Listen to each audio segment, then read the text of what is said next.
अत्यंत अभद्र भाषेत त्यांनी हे विश्लेषण केलेलं आहे, टीका केलेली आहे जी त्यांना शोभत नाही. वास्तविक रिजेक्टेड माल सगळे त्यांच्या कंपूत आहेत. तुम्ही बघाल तर जेवढे काँग्रेसकडनं रिजेक्टेड माल आहेत, समाजातून रिजेक्टेड माल आहेत, ते सगळं त्यांच्याकडे जमा झालेले आहेत. ते स्वतः आता रिजेक्शनच्या मागे लागलेले आहेत, रिजेक्शन मध्ये आलेले आहेत.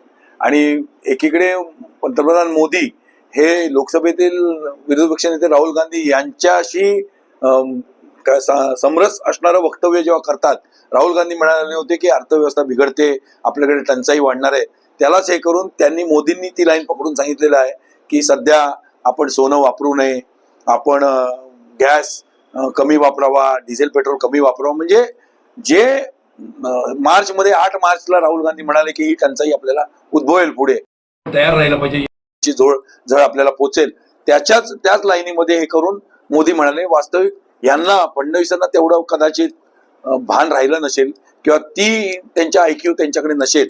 आणि म्हणून दुसरीकडे जेव्हा त्यांच्या विरोधात रान उठायला लागलंय, महाराष्ट्राचं नाव खराब व्हायला लागलंय की महाराष्ट्र 1 नंबरचं भ्रष्टाचारी राज्य, महाराष्ट्रामध्ये लॉ अँड ऑर्डर बिघडलेली आहे, त्यामुळे त्यांनी या चुकीचा शब्द वापरून, म्हणजे ज्याला म्हणतात अनपार्लमेंटरी शब्द, अभद्र शब्द वापरून त्यांनी हे, वास्तविक ते ब्राह्मण आहेत आणि ब्राह्मणाच्या तोंडून अशा त्यांनी वेदाच म्हणायचे असतात, त्यांनी असे शब्द वापरले. त्याचा ठाणा काँग्रेस निषेध करते. करावा निषेध तेवढा थोडा आहे. त्यांनी महाराष्ट्राकडे लक्ष द्यावं. महाराष्ट्रामध्ये शेतकरी बेहाल आहेत, विद्यार्थी बेहाल आहेत, लाखो विद्यार्थी पास झालेले, त्यांच्या ऍडमिशनकडे लक्ष द्यावा. नोकऱ्या मिळत नाही आहेत, बरेचसे उद्योगधंदे बंद पडत चाललेले आहेत. ज्या उद्योगधंद्यांना त्यांनी प्रॉमिस केलं होतं जे येणार महाराष्ट्रात, ते आलेले नाहीत. आणि कॅगने रिपोर्ट दिलेला आहे, जातीय सलोखा बिघडलेला आहे, लॉ अँड ऑर्डर, रोज खून, मारामाऱ्या, दरोडे, महिलांवरती अत्याचार, बोंधू बाबांचे अत्याचार, हे सगळं वाढत चाललेलं आहे. लहान मुलांवर अत्याचार होत आहेत, पॉस्कोचे केसेस दाखल होत आहेत. या सगळ्या गोष्टींकडे लक्ष द्यावा. त्यांनी अनेक IPS अधिकारी हे ठाण मांडून आहेत 10-10 वर्ष, 5-5 वर्ष. वास्तविक त्यांच्या कारकिर्दीमध्ये जर लॉ अँड ऑर्डर शहरांमधली बिघडत असेल, गावांमधली बिघडत असेल, परवा SP कुलकर्णी, SP जोशी यांच्याही बाबतीत तसं घडलं. कलेक्टर पकडला गेलाय तिकडे, जिल्हाधिकारी. या सगळ्या गोष्टी, आमच्या ठाणे महानगरपालिकेतला उपायुक्त निलंबित झालेला आहे. या सगळ्या गोष्टींकडे वास्तविक त्यांनी लक्ष द्यावं. ठाण्याकडे त्यांनी लक्ष द्यावं. ठाण्यामध्ये प्रचंड भ्रष्टाचार हे झालेला आहे आणि भ्रष्टाचारांना पाठीशी घालण्याचं काम देवेंद्र फडणवीस करतायत. रुपाली चांदकडकरांना वाचवायचं असेल की आणखी त्या बोंधूबाबा खरातला वाचवायचं असेल किंवा मग तटकरेंच्या बाबतीतली भूमिका असेल, या सगळ्या भूमिका त्यांनी स्पष्ट कराव्यात आणि त्यांनी महाराष्ट्राकडे लक्ष द्यावा, हीच आमची विनंती आहे. देवेंद्र फडणवीसांना महाराष्ट्राच्या बाहेर कोणी ओळखत नाही. कन्याकुमारीला त्यांनी रॅली घेऊन दाखवावी, त्यांनी काश्मीरला रॅली घेऊन दाखवावी. वास्तविक त्यांना घेता पण येणार नाही, त्यांना मोदी हे देणार नाही.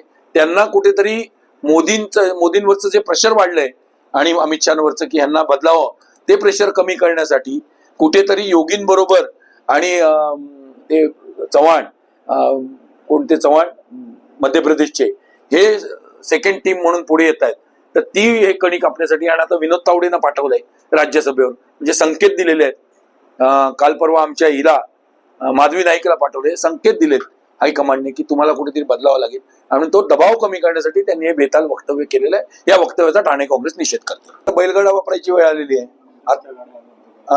आणि त्यांनी मंत्र्यांच्या गाड्या कमी कराव्या ना, स्वतःच्या स्क्वॉड मधल्या गाड्या कमी कराव्या.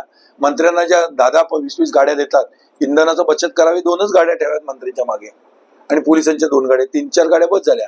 ते जे मोठा हे घेऊन फिरतात कन्वय दाखवायला, जो दिखताय वो बिकताय, सगळे शायनिंग मारत असतात मंत्री नुसते. इकडे बघाल तर एवढ्या मोठ्या गाड्या सगळे ट्रॅफिक थांबवतात, जनतेला थांबवतात, जनतेचं इंधन वाढतं, जनतेला गाड्या अर्धा तास थांबवल्यामुळे त्यांचंही फ्युल जातं.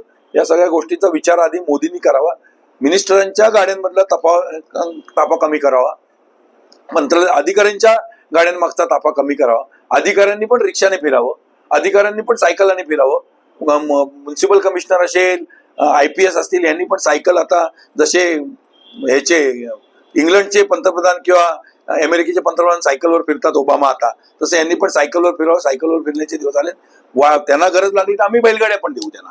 माझी गावी पण एक बैलगाडी आहे स्वतःची, आणि वाड्या बिड्यावरनं मागू आपण बैलगाडीने प्रवास. आता देशाला दुसरा काय पर्याय उरलेला नाही. त्याच्यासाठी सक्षम आहेत आमचे राहुल गांधी, बोलतील. आणि ते जर मोदींनी जर असं म्हटलंय की परदेश दौरे करू नये आणि आता स्वतः जात आहेत, तर त्याचा आम्ही निषेध करतो सामान्य माणूस म्हणून, ठाणे काँग्रेसचा अध्यक्ष म्हणून, की आमची भावना आहे की तुम्ही जेव्हा दुसऱ्यांना practice before you preach, charity begins at home, स्वतः पहिला आचरणात आणा. तुम्ही परदेश दौरे रद्द करा, परदेशातल्या लोकांना येऊ द्या ना तुमच्याकडे. तुम्ही एवढे सक्षम बना. स्वतः भारत देश इंदिरा गांधींनी एवढा सक्षम बनवला होता, राजीव गांधींनी आणि नेहरूंनी, की इतर देशाच्या लोकांना आपल्याकडे यावं लागायचं. आता आपणच फिरतोय सगळीकडे.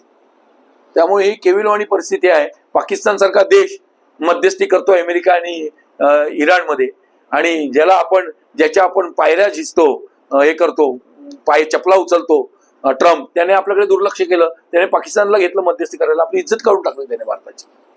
सोनं आता त्यांनी घेऊन ठेवलेलं आहे सगळ्या त्यांच्या नेत्यांनी फिरून.